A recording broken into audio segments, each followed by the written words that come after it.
네, 우리 같이 말씀 보도록 하겠습니다. 오늘 말씀은 마태복음 21장 42절, 43절 우리 두 절이니까요. 좀 같이 읽도록 하겠습니다. 시작. 예수께서 이르시되 너희가 성경에 건축자들이 버린 돌이 모퉁이의 머릿돌이 되었나니 이것은 주로 말미암아 된 것이요 우리 눈에 기이하도다 함을 읽어본 일이 없느냐. 그러므로 내가 너희에게 이르노니 하나님의 나라는 너희는 빼앗기고 그 나라의 열매 맺는 백성이 받으리라. 아멘. 네, 오늘 말씀 제목은요, 예수님께서 사시는 삶, 예수님을 죽이는 삶이라는 제목으로 같이 말씀을 나누도록 하겠습니다. 여러분 안에 정말 여러분 예수님의 다스림을 받는다면 예수님께서 사시는 삶이 되겠죠. 그러나 내가 예수님과 무관한 삶을 살아가고 있다면 예수님을 죽이는 것과 같은 것임을 알아야 해요. 우리 유튜브에 14살 소년을 위해 2000대의 스포츠카가 워싱턴 한 도로에 모여들었다고 해요. 이때 2000대가 모여들었는데 왜 모여들게 됐냐면요, 한 소년의 장례식장에 모여들었어요. 그 소년의 이름은 알렉 잉그램이라는 이 소년이요, 뼈에 악성 생기는 그 종양인 제가 찾아봤을 때 그 고륙종암 진단을 받았다고 하더라고요. 그래서 2019년 11월에 이제 작별 인사를 준비하고 있었거든요. 그때 이제 어머니가 너는 소원이 뭐니? 왜냐면 지금 이제 죽기 직전이었거든요. 그때 이 아이의 소원은 스포츠카들이 저를 마지막 휴식처로 태우고 가면 좋겠어요. 이 아이가 이 병원에서 이렇게 암과 싸울 때 힘이 되었던 게 스포츠카였었다라고 하더라고요. 그 이야기를 이제 듣고서는 어머니가 페이스북에다가 그걸 올렸거든요. 그런데 다나 맨리라는 한 어머니가 홍보를 해줬어요. 이 어머니는요, 8살짜리 아이가 암으로 세상을 떠났거든요. 그러니까 이 어머니의 소식을 듣고 나서 이 홍보를 자기가 해줘가지고 단체도 만들었어요. 그 딸 이름이 시드니거든요. 시드니스 솔저 얼웨이스라고 해가지고 이 단체를 통해서 알려서 많은 사람들이 그렇게 2000대가 넘게 가가지고 위로를 해주었다라고 하더라고요. 예수님께서 이런 말씀을 하셨거든요. 또 누구든지 내 이름으로 이런 어린아이 하나를 영접하면 곧 나를 영접함이니 라고 해서 이 아이를 대하는 태도가 예수님을 대하는 태도라고도 할 수 있어요. 그래서 첫 번째 의미는 그런 의미가 있는 거죠. 정말 그 아이를 위해서는 여러분 우리도 다 이 동정심이라는 게 공감을 또 할 수 있는 게 아니겠습니까? 근데 여기서 어린아이 하나를 영접하는 건 예수님을 영접하는 거라고 하기 때문에 그런 의미도 있겠지만, 두 번째 의미는 좀 여러분들에게 부담스러울 수 있어요. 어린아이 같은 자, 지금이야 뭐 어린아이 같은 자, 뭐 한결이 같은 자, 예찬이 같은 자, 그런 의미를 얘기하는 게 아니라 예수님 당시에는요, 어린아이는 인구수에도 포함이 안 되었어요. 그리고 영아 사망률이 높았기 때문에 어린아이는요, 쓸모없는 존재로 그 당시에 여겨졌어요. 무슨 의미냐? 쓸모없어 보이는 그 사람을 여러분들이 대하는 태도가 예수님을 대하는 태도라는 거예요. 아까 그 아이는 좀 불쌍하기 때문에 우리가 마음이 상할 수 있어요. 근데 여러분 인생에 차라리 없었으면 하는 그 인생, 그 사람을 대하는 태도가 예수님을 대하는 태도라고 말한다면 조금 우리들의 삶은 불편하게 여겨질 수가 있다라는 거예요. 인스타그램에 어느 청년이 그 하트를 눌러서 제 인스타그램에 떠서 제가 글을 하나 봤거든요. 그 글에 어떤 분이 올린 글인데, 우리는 인생에서 별로 중요하지 않은 사람에게 스트레스를 받고 삶에서 가장 중요한 사람에게 화풀이를 한다. 그저 그 사람이 항상 곁에 있다는 이유로 라는 이 글을 보게 되었어요. 우리 공감을 누른 친구는 우리 박민이 공감을 눌러가지고 제가 그렇게 팔로우가 돼 있어가지고 봤는데, 근데요, 제가 조금 못된 것 같아요. 뭐가 못됐냐? 이런 걸 봐도 처음에는 좀 감동이었는데 자꾸 이게 좀 비꼬아서 보게 되어지더라고요. 두 가지로 조금 생각을 해봤거든요. 하나는 만약에 인생에서 별로 중요하지 않은 사람이 가족이라면, 내가 피할 수 없는 사람이라면 어떻게 하겠는가? 이 부분도 한 가지 생각해 봤고요. 다른 한 가지는요, 인생에서 별로 중요하지 않은 사람이 과연 나에게 그냥 쓸모없는 사람인가? 나에게 스트레스 주는 사람들 있잖아요. 그냥 우리가 외면해버리면 과연 외면이 가능하냐라는 부분인 거죠. 여러분 생각은 뭐 어떨까요? 예수님께서 그 말씀하신 이 기준으로 보자면 쓸모없어 보이는 그 자가 우리에게 도움이 된다라는 것을 믿으셔야 한다라는 것이에요. 아까 우리가 시작할 때 읽었던 그 본문을 배경을 살펴보려면요, 마태복음 21장 33절로 가야 되거든요. 우리 같이 읽어보겠습니다. 시작. 다른 한 비유를 들으라. 한 집 주인이 포도원을 만들어 산울타리로 두르고 거기서 집단 틀을 만들고 망대를 짓고 농부들에게 새로 주고 타국에 갔더니, 네, 여기 보니까요, 예수님이 비유를 들으세요. 한 비유를 들으시는데 거기 포도원 주인이 있어요. 모든 걸 다 만들었습니다. 울타리 만들었죠, 집자는 틀도 만들었죠, 망대도 지었죠. 그 다음에 농부들에게 새를 주고 갔어요. 농부들이 해야 되는 것은 거기서 따는 수확의 일부를 이제 주인에게 주는 거죠. 그것을 했는데요. 근데 이 비유는 누구에게 예수님이 하신 말씀이냐면요, 마태복음 21장 23절에 보면요, 대제사장들과 백성의 장로들 보고 들으라고 하신 소리예요. 우리로 말하자면 신앙생활 오래 한 여러분들 보고 들으라는 소리가 될 수가 있는 거죠. 근데 이들이 말씀을 알아들었을까요? 못 들었을까요? 못 들었어요. 왜 그러냐면요, 이 사람들은 누리고 있는 게 너무 많았거든요. 돈도 많았죠, 권력도 있었죠, 사람들로부터 존경을 받으니 부족함이 없기 때문에 이런 말씀이 귀에 들어올 리가 없는 거예요. 여러분, 여기 앞에서 제가 예배를 이렇게 설교를 하다 하면요, 다 보여요. 여러분들이 어떤 삶을 살아가고 있는가가 드러나요. 정말 인생에 나름 뭐 부족한 것이 없는 사람들을 보잖아요. 그러면요, 말씀이 잘 안 들어가지는 것을 너무나도 많이 보게 되더라고요. 왜 그러냐면요, 의지할 게 많으면 그만큼 우리가 예수님을 의지할 만한 것이 없기 때문이라고 볼 수가 있겠죠. 주인이신 하나님이 포도원을 다 만들어 주셨어요. 마치 창세기에 에덴 동산 하나님께서 만드셨잖아요. 다 만들어 주시고 여기서도 한 가지만 하래요. 너 새만 내면 된다, 이렇게 말씀하셨거든요. 다 만들어 놓으시고, 우리 에덴 동산 막 그런 얘기 하시잖아요. 여러분들 또 마음들이 다들 삐뚤어지셔가지고, 왜 거기다가 선악과를 만들어가지고 라고 생각하시는데요. 근데 그건 여러분들 마음이 삐뚤어진 거라는 증거예요. 생각해 보세요. 99가지 니네들 해도 돼, 한 가지만 하지 말아라, 그 의미거든요. 이것도 똑같아요. 내가 너희들께 다 줬거든. 내가 포도도 다 만들어주고 망대도 다 만들었거든. 근데 한 가지만 너희들이 해야 돼. 그것은 새를 내야 된다라고 하는 거죠. 여러분, 지금도 전 동일하다고 생각을 해요. 예수님이 여러분들에게 뭘 원하시는 줄 아세요? 여러분들이 막 전부를 원할까요? 지금 여러분 전부라고 해봤자 지금 별거 없는 거 아시잖아요. 지금 주머니에 돈이 얼마 있어요? 네, 물론 저보다 더 많은 친구도 있을 텐데, 근데 지금 주님이 여러분들에게 원하시는 거는 많은 게 아니에요. 너의 삶에 최소한의 건 나한테 줄 수 있겠니? 그 중에 이런 거겠죠. 우리가 하나님 앞에 11조 드리잖아요. 너 10분의 1 용돈 5,000원 받는데 500원 나를 위해서 좀 줄 수 있겠니? 이거는 이 돈의 주인이 하나님이라는 뜻이거든요. 그리고요, 여러분, 시간의 11조, 하루에 10분의 1이 몇 분일까요? 근데 제가 10분의 1 정도는 요구하지 않아요. 하루에 100분의 1이 얼마인 줄 알아요?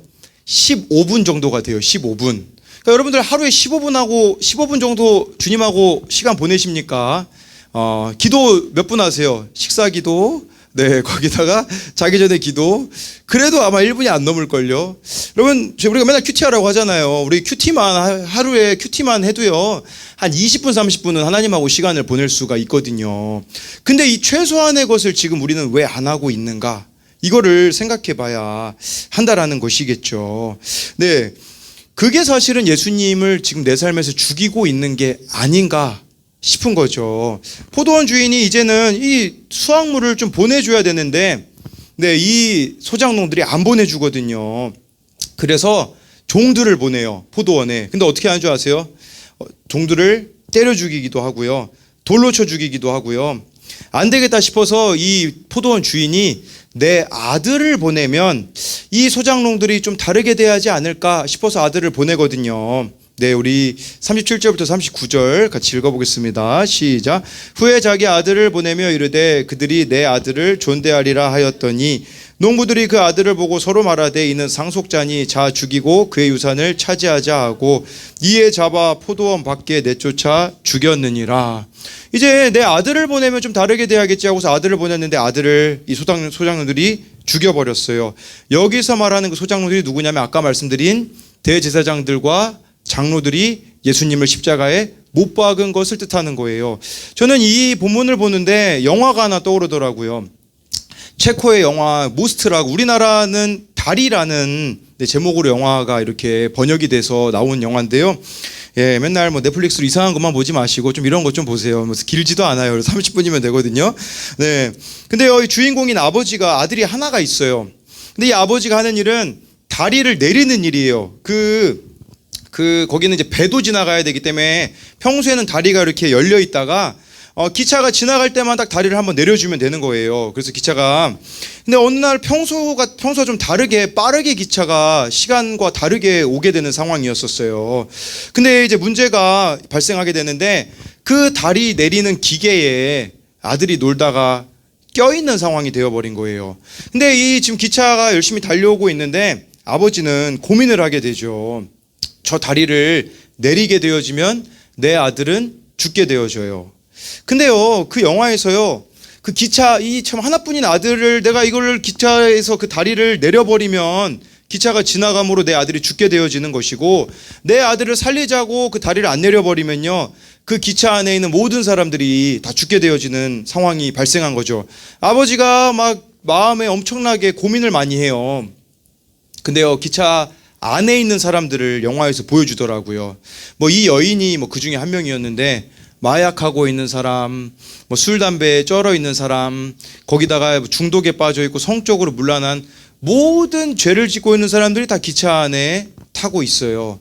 저 사람들 나랑 관련 없는 사람인데 이 아버지가 어떻게 하는 줄 아세요? 그 버튼을, 레버를 내려버려요. 그래서 아들은 그 자리에서 죽게 되어지고 이 아버지가 그 지나가는 기차를 향해서 울부짖는 장면이 그 영화에 나오게 되더라고요.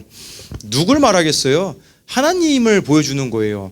하나님이 그렇게 죄 많은 우리들을 위해서 하나뿐인 아들 예수님을 십자가에 죽게 하심으로써 우리를 얼마나 사랑하는지를 보여주셨다라는 것이에요. 여러분 이렇게 말할지 몰라요. 예수님이 죽은 거랑 나랑 무슨 상관이 있는가?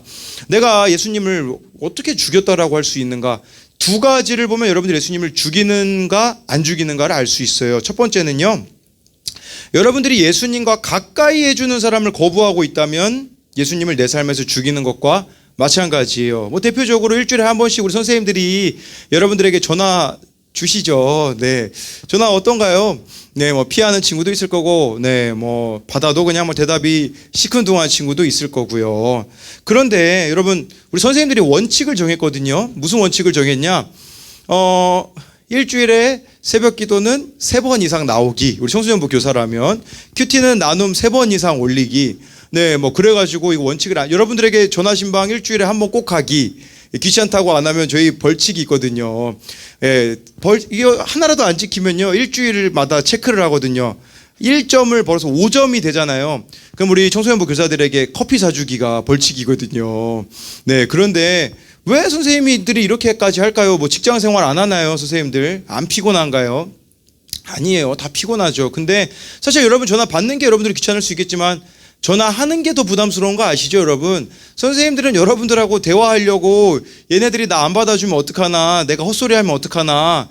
그래서 하나님 앞에 기도하고 그렇게 매달리고서는 전화하는데 여러분들이 예수님하고 가까이 하게 해주는 그 사람을 거부하고 있다면 지금 나는 내 삶의 예수님을 죽이는 것과 마찬가지라고 할 수가 있어요. 다른 한 가지는요, 42절 말씀에 나와 있는데요. 우리 같이 읽어볼게요. 시작. 예수께서 이르시되 너희가 성경에 건축자들이 버린 돌이 모퉁이의 머릿돌이 되었나니 이것은 주로 말미암아 된 것이요 우리 눈에 기이하도다함을 읽어본 일이 없느냐. 예, 사람들이요 예수님을 버린 돌로 취급을 했대요. 버린 돌. 건축자들이 쓸모없어가지고 그냥 버린 거와 같이 예수님을 취급했다라는 것이에요. 네, 근데 이것은 다른 말로 말하자면요, 아까 제가 맨 처음에 말씀드린 말씀, 어린아이 같은 자 영접하는 거와 동일한 맥락이에요. 여러분 인생에 버리고 싶은 사람 있죠? 네, 옆 사람 쳐다보지 마시고, 네, 그 버리고 싶은 사람들을 여러분들이 버리지 않는 게 예수님을 죽이지 않는 거라는 거예요. 근데 내가 누군가를 미워하고 내 인생에서 버려버리잖아요. 그게 예수님을 죽이는 것이다 라고 말씀해 주고 있어요.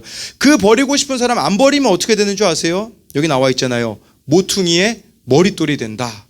모퉁이 돌은요, 저 예수님 저 그림 있는 저 십자가 모양 있는 것처럼요, 모퉁이 돌의 역할이 무엇인 줄 아십니까? 모퉁이 돌은요, 연결해 주는 삶을 살게 되어지는 거예요. 내가 정말 버리고 싶은 사람 끝까지 품어내잖아요. 나중에 누군가를 예수님께로 연결하는 데 여러분들이 쓰임 받는다라는 거예요. 아니 아까 우리 저 교회 3층에 카페가 새로 생겼잖아요. 저기 뒤에. 네, 거기서 막 은혜랑 유아가 서로 막 울고 있더라고요, 둘이. 그게 모퉁이 돌이에요. 모퉁이 돌이라는 것은 정말 같이 공감해주고 울어주고 예수님께로 인도하는 거. 또 한 가지는 머릿돌이 된다고 했잖아요. 저는 이 머릿돌이 그런 의미로 생각이 되어지더라고요. 이 머릿돌이 된다라는 것은요, 바로 하나님께 영광 돌리는 삶을 살아가게 된다라고 할 수가 있는 것이죠. 네, 그렇기 때문에요, 여러분들이 진짜 여러분들의 삶에 예수님을 경험하고 싶다면요, 버리고 싶은 사람들, 버리고 싶은 사건들을 마주하셔야 한다라는 거예요. 네, 제가 부끄러운 고백을 하나 하자면요, 저에게는 제가 항상 하는 얘기가 있어요. 저에게 그 양대 산맥이 있다고 이제 우리 오양과 우리 신군이 항상 양대 산맥이다. 그래서 얘네들이 나를 가장 힘들게 했다 했는데, 근데 양대 산맥 사이에 제가 봉우리를 빼먹었어요. 우리 봉우리 누가 있었냐면 장동규가 저의 봉우리였거든요. 저를 가장 힘들게 한 건 사실은 동규였었어요. 저에게는 우리 동규가 제가 동규를 버렸어요, 사실. 네. 우리 동규가 너무 문제를 많이 이제 일으키다 보니, 너는 이제 우리 공동체에서 함께 할 수 없다, 동규야. 나는 네가 진짜 다른 교회 가서 정신 차리고 잘 살았으면 좋겠다. 이제 그렇게 얘기를 했거든요. 근데 그냥 제가 버린 거더라고요. 예, 얘를 이번 주에 오늘 지금 금요일 날 만난 사진이거든요. 동규 만나면서 깨달았었어요. 뭘 깨달았냐면 내가 동규를 미워서 버렸다라고 하는 것이 깨달아지니까 얼마나 하나님 앞에 부끄러웠는지 몰라요. 그래서 동규한테, 동규야, 목사님이 미안하다, 그리고 다시 시작했으면 좋겠다라고 이야기를 하고, 그날 밤에 또 연락을 했거든요. 우리 동규가 저한테 그렇게 연락을 해줬어요. 목사님 잘못이 아니고 제 잘못이니 이제는 무거운 마음 내려놓으세요. 감사합니다. 저는 예전이나 지금이나 감사한 마음뿐이에요. 가장 힘들 때, 네, 역시 아직도 맞춤법 틀리죠. 여태 있어 주시고, 욕한 건가요? 네, 네, 좋아요. 네, 여태 있어 주시고 함께 잤나요? 네, 잤나요? 네, 맞춤법 좀 제가 가르치도록 하겠습니다. 쭉 주무시고 다음에 봬요. 네, 이렇게 우리 동규가 연락을 줬어요. 저는 이 버린 돌이 저에게는 동규였었는데, 동규를 그렇게 만나고 이렇게 회복하게 해주시는 게 참 되게 감사하더라고요. 그리고 저는 오늘 예배가 너무 행복했어요. 우리 대예배 드리는데, 5년 전에 어떤 아이가 자기 어머니에게 좀 가줄 수 있냐고 해서 제가 그 아이 어머니 집에 이제 매주 갔어요. 제 별명이 진돗개거든요. 한번 물면 놓지 않아요, 여러분. 여러분도 지금 좀 느슨해져 있지만 제가 다 물고 있어요, 여러분. 놓치지 않을 겁니다. 근데 매주 이제 도시락을 사서 집 문에다가 걸어놓고, 네, 그 문 손잡이 잡고 기도했거든요. 하나님, 언젠가는 이 문이 열려지게 해주세요. 언젠가는, 네, 이 어머니 만날 수 있게 해주세요. 그게 벌써 5년이 흘렀거든요. 오늘 그분이 이제 교회에 나오셨거든요. 근데 그분이 딱 뒤에서 예배 드리는데 얼마나 제 마음 가운데 큰 감동이 있었는지 몰라요. 그러면서 제가 예배 가운데 마지막에 이제 목사님이 그 폐회 찬양하는데, 그때 하나님께서 제 마음 가운데 그런 마음을 주시더라고요. 무슨 마음을 주셨냐면, 여러분 근데요, 이거 너무 써먹지 마세요. 대부분은 말씀으로 말씀하시고 아주 가끔 그러고요, 주님 말씀은 여러분들이 분별할 수 있게 되어질 거예요. 계속 듣다 보면 이게 내 생각인지 하나님이 말씀하신 건지 들어본 사람만 알 거예요. 근데 저한테 뭐라고 말씀하셨냐면, 그렇게 말씀하셨어요. 성광아, 내가 다 보았단다, 그 얘기해 주시더라고요. 뭘 다 봤겠어요. 매주 찾아갔던 그 발걸음 봤다라는 거. 지금도 제가 찾아가고 있는 분이 있거든요. 신창에 사시는, 네, 어느 분이 있어요. 우리 지민이 할머니. 지금 거의 한 4년 5년째 매주 가고 있거든요. 여러분 그거 아세요? 비밀번호 저만 알아요. 네, 그분이 저만 비밀번호 가르쳐 주셨어요. 그리고 쫀디기 우리 먹었잖아요, 그렇죠? 그분이 사주신 거예요. 한 박스 자기 거 주문하면서. 예, 저를 너무 좋아하셔서 쫀디기 한 박스를 사주시고. 근데 지난 목요일에 오지 말라고 하시더라고요. 왜냐면 이제 집에 침대를 놔야 되니까. 목사님 이번 주 안 하셔도 돼요. 그랬더니, 네, 저희 어머니가 무슨 소리냐고 가라고 그래가지고, 내가 저희 어머니 때문에 강제로 성가대실 들어가신 분들도 계실 텐데, 하물며 저는 찍소리 하겠습니까? 그래서 예, 그냥 자전거 타고 가방 메고, 제 이제 엉덩이가 다 회복됐거든요, 여러분. 이제 더 이상 아프지 않습니다. 근데 자전거 타고 또 가가지고 권사님 만나서 음식 전해드리고 오는데 전 그게 진짜 목사로서 가장 기쁜 것 같아요. 아무도 돌아보지 않는 그곳에 가는 발걸음 하나님은 다 보고 계세요. 여러분들이 잘못한 거 아닌데 여러분들이 미안하다라고 말하고 여러분들이 용서 구하는 한 사람을 얼마나 크게 보느냐, 그게 하나님이 우리를 보시는 관점이에요. 전 여러분들이 그걸 누렸으면 좋겠어요.